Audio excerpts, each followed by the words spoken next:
ચલો આજે વાત કરીએ એક જબરદસ્ત સરકારી નોકરીની તક વિશે અને એ પણ સીધી ગૃહ મંત્રાલય હેઠળ નેશનલ ફોરેન્સિક સાયન્સ યુનિવર્સિટી એટલે કે NFSUમાં આવેલી આ ભરતીની બધી જ વિગતોને આપણે એકદમ સરળ ભાષામાં સમજીએ. તો આ ભરતીની સૌથી પહેલી અને સાચું કહું તો સૌથી મોટી ખાસિયત આ કોઈ કોન્ટ્રાક્ટવાળી કે ટેમ્પરરી નોકરી નથી. આ છે પાક્કી કાયમી કેન્દ્ર સરકારની નોકરી. મતલબ કે કરિયરની શરૂઆત જ એકદમ સુરક્ષિત અને સ્થિર પાયા સાથે થશે. અને હજી તો આ શરૂઆત છે. બીજો મોટો ફાયદો એ છે કે અહીં કોઈ ઇન્ટરવ્યૂ જ નથી. હા, બિલકુલ સાચું સાંભળ્યું. આનો સીધો મતલબ એ થયો કે બધો જ આધાર ફક્ત તમારી લેખિત પરીક્ષાના સ્કોર પર રહેશે. તમારી મહેનત અને તમારું જ્ઞાન જ તમારી પસંદગીનો આધાર બનશે. એટલે આખી પ્રક્રિયા એકદમ પારદર્શક બની જાય છે. અને હવે સૌથી અગત્યની વાત, ખાસ કરીને એ લોકો માટે જેઓ હમણાં જ કોલેજમાંથી પાસ થયા છે. આ પદો માટે ફરી કહું છું, કોઈ જ અનુભવની જરૂર નથી. એટલે કે કોલેજ પછી સીધા જ એક સારી સરકારી નોકરી મેળવવાની આ એક સોનેરી તક છે.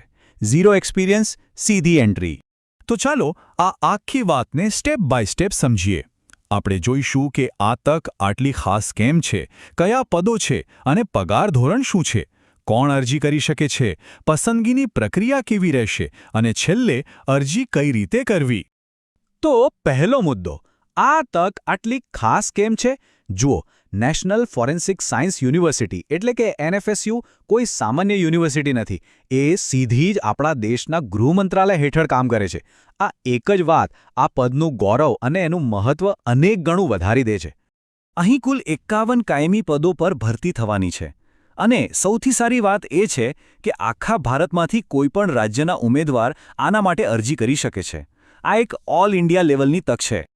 સારું, હવે એ મુદ્દા પર આવીએ જેની બધા રાહ જોતા હોય છે. એટલે કે પદ કયા છે અને પગાર કેટલો મળશે. ચાલો એની વિગતો જોઈએ. તો જુઓ, અહીં મુખ્યત્વે 3 પોસ્ટ છે.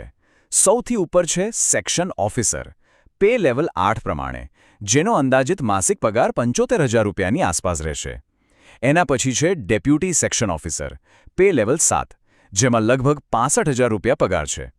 અને ત્રીજું પદ છે આસિસ્ટન્ટનું, પે લેવલ 4, જેમાં મહિને લગભગ 40,000 રૂપિયા મળી શકે છે. અને યાદ રાખજો, આ બધું ફક્ત ગ્રેજ્યુએશનની ડિગ્રી પર. તો હવે સવાલ એ થાય કે આ નોકરી માટે કોણ અરજી કરી શકે? ચાલો, લાયકાતની બધી વિગતોને બરાબર સમજી લઈએ. લાયકાતના નિયમો ખરેખર બહુ સીધા અને સરળ છે. પહેલું, તમારી પાસે કોઈપણ વિષયમાં, પછી એ આર્ટ્સ હોય, કોમર્સ હોય કે સાયન્સ હોય, ફક્ત બેચલર ડિગ્રી હોવી જોઈએ. બીજું, કોઈ અનુભવની જરૂર નથી. હા, હિન્દી અને અંગ્રેજીનું કામચલાઉ જ્ઞાન અને બેસિક કમ્પ્યુટર આવડવું જરૂરી છે. અને ઉંમરની વાત કરીએ તો ઓફિસર પોસ્ટ માટે 40 વર્ષ અને આસિસ્ટન્ટ માટે 35 વર્ષની મર્યાદા છે. અહીંયા એક નાની પણ મહત્વની વાત છે. જે ઓફિસર લેવલની પોસ્ટ છે, એટલે કે સેક્શન ઓફિસર અને ડેપ્યુટી સેક્શન ઓફિસર, એના માટે સારો શૈક્ષણિક રેકોર્ડ માંગ્યો છે. હવે આનો સીધો મતલબ એ છે કે ગ્રેજ્યુએશનમાં ઓછામાં ઓછા 55% માર્ક્સ હોવા જોઈએ. ધ્યાન રાખજો, આ નિયમ ફક્ત આસિસ્ટન્ટની પોસ્ટ માટે નથી. હવે વાત કરીએ સૌથી અગત્યના મુદ્દાની, પસંદગી કેવી રીતે થશે. પ્રોસેસ એકદમ પારદર્શક અને સીધી છે. ચાલો જોઈએ કે આ નોકરી મેળવવાનો રસ્તો શું છે.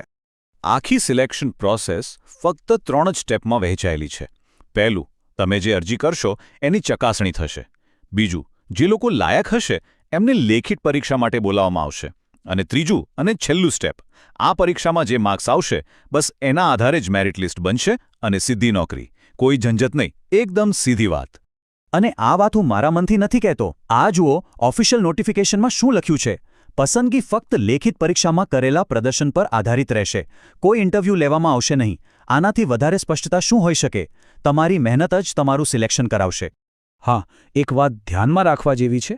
ભલે પ્રોસેસ બધા માટે સરખી હોય, પણ પરીક્ષાનું લેવલ અલગ અલગ હશે. સ્વાભાવિક છે કે સેક્શન ઓફિસરનું પેપર થોડું અઘરું હશે, કારણ કે એનું પદ અને પગાર બંને ઊંચા છે. એ જ રીતે બાકીની પોસ્ટ માટે પેપરનું લેવલ એના સ્તર પ્રમાણે રહેશે. ચાલો હવે આપણે છેલ્લા અને સૌથી પ્રેક્ટિકલ ભાગ પર આવીએ કે અરજી કરવી કઈ રીતે, તારીખો અને ફી શું છે. અરજી ફીની વાત કરીએ તો જનરલ, EWS અને OBC કેટેગરીના ઉમેદવારો માટે ₹500 વત્તા બીજા ચાર્जेस છે. પણ અહીં એક બહુ મોટી રાહત છે. SC, ST, દિવ્યાંગ ઉમેદવારો અને બધી જ મહિલા ઉમેદવારો માટે કોઈ જ ફી નથી. બિલકુલ ફ્રી અરજી કરી શકાય છે, જે આ તકને બધા માટે સુલભ બનાવે છે. અને હવે એ તારીખ જે ભૂલવાની બિલકુલ નથી. અરજી કરવાની છેલ્લી તારીખ છે 23 માર્ચ 2026. આ તારીખ બરાબર નોંધી લેજો, કારણ કે તમારી ઉંમર અને બીજી બધી લાયકાત પણ આ જ તારીખના હિસાબે ગણવામાં આવશે. એટલે આ ડેડલાઇન ચૂકાય નહીં એનું ખાસ ધ્યાન રાખજો. તો આ ખાલી એક નોકરીની જાહેરાત નથી, પણ દેશની એક પ્રતિષ્ઠિત સંસ્થા ગૃહ મંત્રાલયનો ભાગ બનીને રાષ્ટ્ર સેવામાં યોગદાન આપવાની એક તક છે. એક એવી કારકિર્દીની શરૂઆત જ્યાં સ્થિરતા પણ છે અને સન્માન પણ. તો હવે સવાલ એ છે કે શું આ પહેલું પગલું ભરવા માટેની તૈયારી છે?